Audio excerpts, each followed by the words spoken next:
Welcome to the Humanized podcast, all about personalizing your health. I'm your host, Rebecca Kelly, and today we're going to be discussing with nurse practitioner Julie Davey the most common mistakes people with digestive issues make. Before I introduce Julie, I want to remind everyone to subscribe and get all the other variety of casts and audio, video, and transcription at humanizedhealth.com. I'd also like to thank our lead sponsor, Village Green Apothecary, at myvillagegreen.com. Just to introduce Julie Davey, she's a nurse practitioner with over 25 years of experience. She's passionate about educating others on the power of food and natural medicine to heal the body. Her clinical practice primarily focuses on GI health, where she utilizes specialty lab testing to help clients get to the root cause of their symptoms. She creates tailored protocols and empowers individuals with the necessary tools to live a healthy and vibrant life. Thanks for being with us, Julie. Yeah, thanks, Rebecca. I'm so excited. These are always so fun for me. My favorite thing to talk about is gut health in general. So I'm excited to be here. And you know so much, and I always learn extra things. I always think I know, but then when I talk to you, I'm like, oh, I learned something new. So you always give a little bit of extra light. So, well, let's just hop right into it. What are some specific food-related mistakes that people make and they just don't know it? Yeah, so I thought about this, and I think there are probably three big ones that came to mind first. So the first one is thinking that gluten-free means that you're eating healthy. So, everybody nowadays has heard of being gluten-free or going gluten-free, right? And a lot of people have tried it and seen great results because the thing with gluten nowadays versus 100 years ago is our food has been hybridized. The way that it is, the soil that it's grown in, and pesticides that are sprayed on it. That's one of the things that makes a lot of gluten products really unhealthy. Okay, so but what I think a misconception that occurs quite oftenly is, oh, I'm going to go gluten free, so all of these gluten free products I'm buying, they're super healthy for me. Now, some of them might be.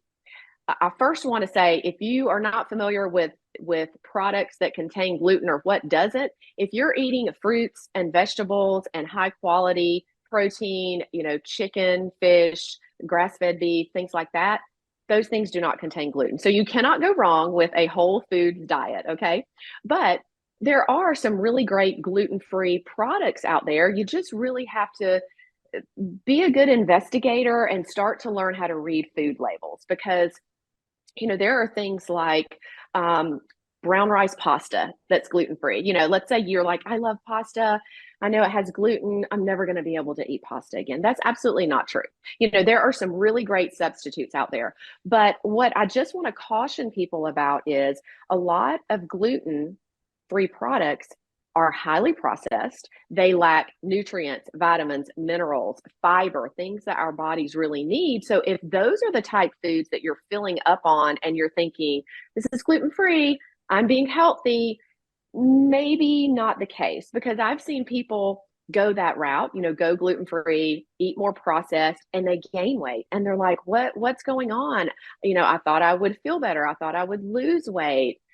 That may be a mistake that people are making. So if you're listening to this and that's you, hopefully this, like, a light bulb went on. And so what I would say to you is just be, again, a really good investigator. Start reading labels, looking to see what is in your food, and try to move away from processed foods. We're all going to eat things, that, aren't just fruits and vegetables, that maybe come from a box, that are, somewhat processed, but we want to make sure that that is a limited or a small amount of our diet, and that we're filling it with more, again, fruits, vegetables, high quality protein. So that, I would say, is a big one.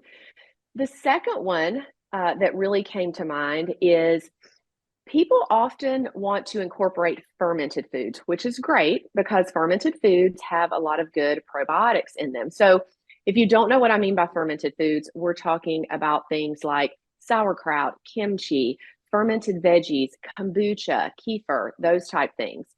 And I see this a lot. Someone will say, well, I tried that sauerkraut or I tried that kombucha, and oh, it just hurt my stomach. I couldn't tolerate it. I couldn't eat it. And so, it must not be healthy for me. It must not be good for me.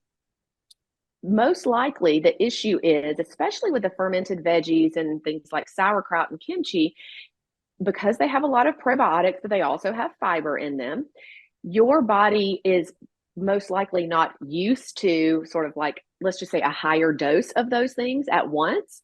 And so if you eat, let's say, half a cup of sauerkraut and your stomach's bothering you, it didn't settle well, then it may just be that you need to build that up. So you start with like a tablespoon of sauerkraut with your food, or you start with 4 ounces of kombucha. And then you just slowly build your way up because your body has to adjust to these things. You're sort of like maybe overloading it with these probiotics and this fiber that it's not used to. And I would also say, if your gut lining is not strong, if it's perhaps a little leaky, then you're not going to be able to tolerate those foods well. So it could also be a clue that something may be off that we need to investigate further. So don't give up on fermented foods, but just maybe try those modifications. And then lastly, the third one is, a lot of people I see, and this used to be me, have sugar cravings, right? Sugar is in like literally, unless it's a whole food, almost everything. It's like pumped into everything, injected, put into everything, right? And so a lot of times, we start to recognize, okay, I really need to cut back on my sugar. It's not good for me. So we start to make these substitutions with things like erythritol and xylitol, and because they don't have calories, right? So we think like, oh, this is great, I'm going to substitute with these things. But what happens with these artificial, because those are really an artificial form of sweeteners, right? What happens is those can actually ferment in the gut. And when that happens, it starts to put off these gases. So you start to get a lot of bloating and gas, and even cramping and abdominal pain. So I would caution you against that. Now, if you're looking to, lower your sugar intake, that's great, because we know that sugar causes a lot of inflammation in the body. We're talking, processed, refined sugar. Start to do things like, when you have a sweet tooth or a craving, start to incorporate things like more fruit or natural forms of sugar like honey or pure maple syrup or dates. Some dark chocolate here and there is certainly, fine. So start to move more towards those types of sugar when you have that craving, and definitely stay away from those artificial, sweeteners. So that's really anything to add, Rebecca, that came up that you thought of that maybe I I didn't mention? love those. Those are things that are a lot of times really not discussed, right? And they are sneaky. And I know for me, the fermented foods, I have a lot of histamine issues, and I didn't realize, like, I had to actually have someone like you, right, flag for me that I had to be really careful with a lot of fermented foods, even vinegars, which you don't even think of because you're like, oh, vinegar, like even that has a certain fermentation. So I think that's, and I would argue with myself, well, that should, these things are healthy, I shouldn't have a problem with it. But I do think you're right. Sometimes we individually, right, we're dealing with so many different kinds of things that sometimes something that should be healthy and good for you can definitely create some additional problems. I love those. Those are great. Awesome. Great. So what other things would you like to discuss in Now, one of terms the of things that you mistakes? had mentioned were, there might be certain medications too, right? That might be something that might cause some issues. Can you share with us what those might be that we don't even realize, right? Maybe might be putting like, stoking the fire a little bit. Yes, absolutely. So in terms of medications, mistakes related to digestive issues that I think probably two of the biggest ones that people make are, first, taking laxatives chronically. Okay. So if you are constipated, there is a reason that you are constipated. And I'm not talking about the occasional, it happens here and there. I'm talking, people saying, oh, well, I only have 2 bowel movements a week, and that's just normal for me. It's just the way my body is. If I've heard that once, I've heard it 1,000 times. It's just the way my body is. In fact, that used to be me. That used to be my mindset, because I had tried everything to try and correct the issue until I really went through some functional medicine testing and uncovered the issue. I was just shooting in the dark. I didn't really know why, I was only going to the bathroom a couple times a week, And so I would say, first of all, if that's you, number one, recognize that that is not normal. And the answer is not to take laxatives chronically, because what's going to happen, your body's going to become accustomed to that. And then you're not going to be able to have a bowel movement without it. And you haven't uncovered why this is happening in the first place. So that's extremely important. So if that speaks to you, some things that you can do just naturally, I'll just list a few of them. So we need a lot of water, right? Our bodies, our bodies are made up of mostly water. So, we need to stay hydrated, and that really helps to draw water. When we stay hydrated, we help to draw water into the intestines so that, we can sort of like bulk up the stool and we can get it to move through, right? So really, at least half your body weight in ounces a day should be the goal. Half your body weight up to your full body weight in ounces a day.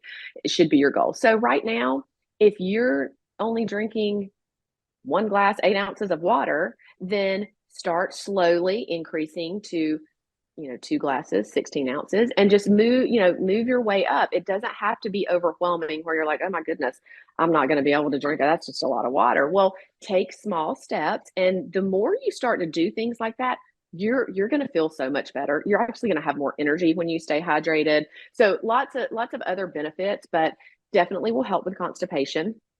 The other thing that we need to have good bowel movements is fiber. And, a lot of people are like, oh, I've tried adding fiber. It makes my stomach cramp, makes me bloat and have gas and all of those things. So I would say go slow, right? Incorporate foods that have fiber in them, fruits and veggies, and you can use fiber supplementation. I really love, a lot of fibers are psyllium based. And I find that when people start to add a lot of psyllium husk into their diet, that's when they get those symptoms, bloating, gas, if their body's not accustomed to it. So one type of fiber, it's really more of a prebiotic fiber that is very gentle and I find doesn't cause those symptoms. It's called acacia fiber. So that might be something that, if you don't really feel like you're getting it from your foods, that you could incorporate into your diet. And another way to check and see, like, am I getting enough? So let's answer the question first. What is enough? 25 to 35 grams a day is what we want to be getting. Okay. And the way to know that is, if you've never done this before, it's very insightful. I would track your food for a couple of weeks. It doesn't have to be overwhelming. It's not something you have to do forever. But if you will get on an app like MyFitnessPal, it's totally free. You can download it on your phone or you can do it on the computer, and you just log in what you're eating. Most of us eat similar things, on a weekly basis. So if you do that for 1 to 2 weeks, you're going to be able to see, okay, how much fiber am I actually getting on average? And then you'll know, do I need to make modifications to what I'm eating? Or maybe you're already eating pretty healthy, but still not getting enough fiber. Then incorporate something like the acacia fiber. So water, fiber. Other things that you can do, senna is sort of like considered, it comes from a leaf, and there's like senna tea that you can get, SENNA is how that's spelled.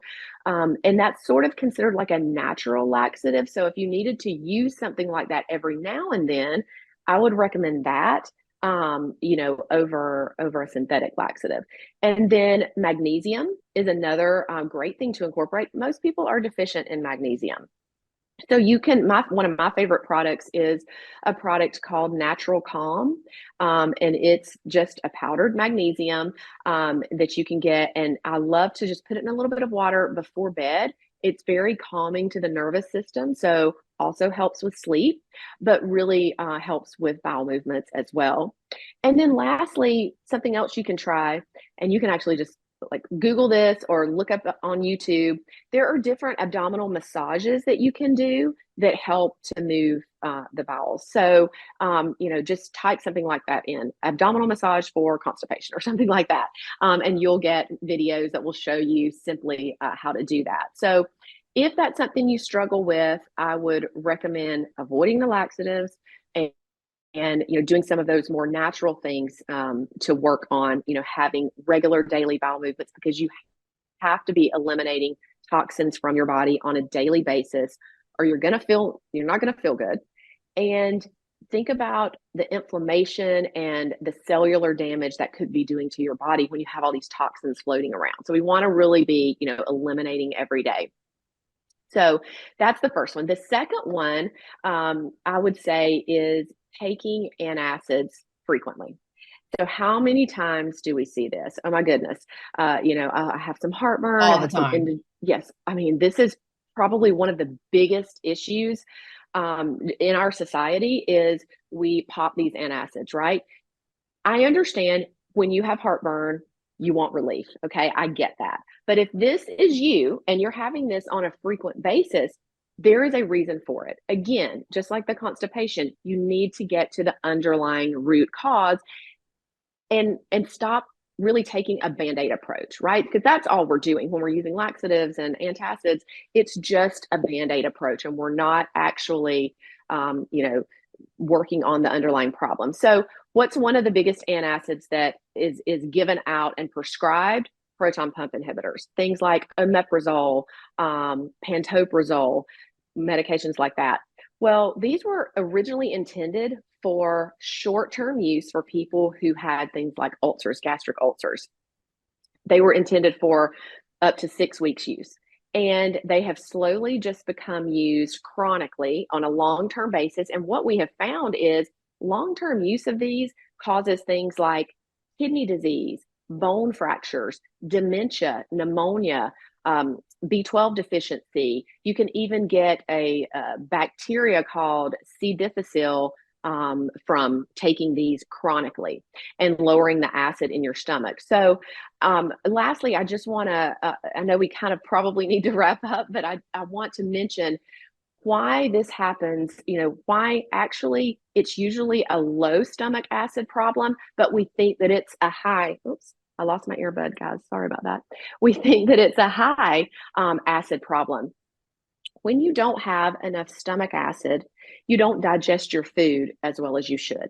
And so undigested food sits on your stomach longer than it should and can then cause reflux back into the esophagus. Well, when any type of food and acid that's mixed with it does come up into the esophagus, it's very delicate. So it's going to cause those symptoms, even if the actual acid level in the stomach is low. So that's how it can kind of be counterintuitive. You think, oh, well, I have high acid, I'm going to take these antacids. You're actually making the problem worse in most of the cases. So I would just say, if that's something that you're doing, you really need to look at the underlying cause of why this is happening to you. So then I guess, you've given us such great tips, right? And so let's say we're trying to solve these problems, right? We're trying to figure out our path to wellness. So how do we get on that path? What would you recommend? What would be the steps for getting someone to go down those particular paths? Now that you've enlightened them with this, what would their next steps be?